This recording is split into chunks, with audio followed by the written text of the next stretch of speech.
La reine Elisabeth II a toujours incarné la neutralité politique, un positionnement historique et rassembleur imposé par la couronne. Mais avec Charles III, cette période semble révolue. Le roi Charles III veut-il être considéré comme un homme d'État? Et quels sont ses engagements et quelles en sont les conséquences auprès des Britanniques? On y répond dans cette vidéo. Au Bundestag, le parlement allemand, la scène est inédite. Un monarque vient s'adresser aux députés. Le roi Charles III a choisi l'Allemagne pour son premier voyage à l'étranger. Et il a choisi aussi de parler de la guerre en Ukraine. Zur Verteidigung der Ukraine, des Friedens und der Freiheit. Ça, en soi, c'est un positionnement politique.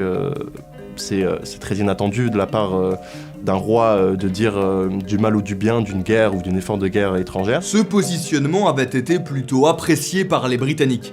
Mais quelques semaines auparavant, le roi Charles recevait la présidente de la Commission européenne, Ursula von der Leyen.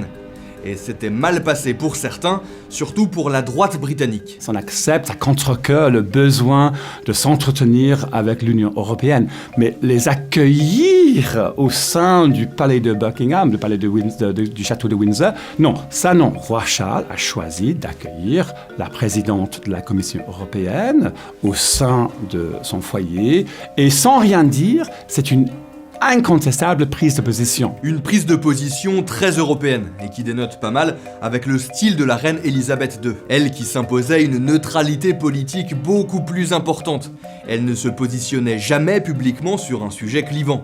Et d'une manière plus générale, dans les monarchies constitutionnelles, les souverains ne sont pas censés divulguer leurs idées publiquement. Mais pendant le règne d'Elisabeth II au Royaume-Uni, le prince Charles était déjà connu pour ses prises de position politiques. Et surtout en matière d'écologie. Il est devenu écologiste, on le dit, en 1970 quand il était à l'université. Sa vision de l'écologie est très vaste, n'est pas vraiment spécifique, elle n'est pas vraiment politique. C'est plus dans un certain style pour avoir une bonne société, il faut qu'on pense à la crise climatique. Même si, en tant que prince de Galles, Charles n'hésitait pas à partager ses avis écologistes, et pas que, avec les décisionnaires politiques britanniques.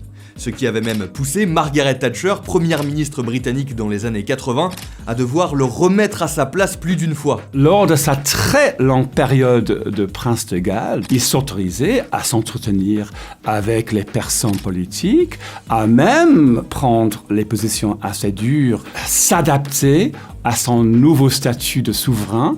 Là, peut-être ça lui poserait quelques problèmes. Parce qu'il n'a plus le droit d'intervenir comme il faisait autrefois. Sans se montrer trop interventionniste dans la politique britannique, en tout cas pour l'instant, le roi Charles III tient quand même à montrer un certain cap. Par exemple, il a récemment encouragé la tenue d'une enquête au sujet du passé esclavagiste de la famille royale.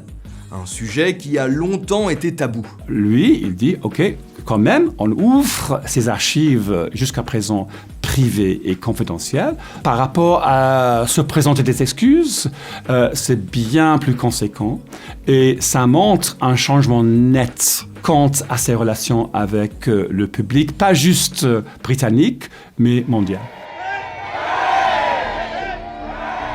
Sur ces différents sujets évoqués, et quand on regarde le passé et les idées du roi Charles III, on comprend pourquoi son règne sera différent de celui d'Élisabeth, en tout cas d'un point de vue politique. Ceci dit, notre époque encourage les souverains à revoir leur manière d'exercer.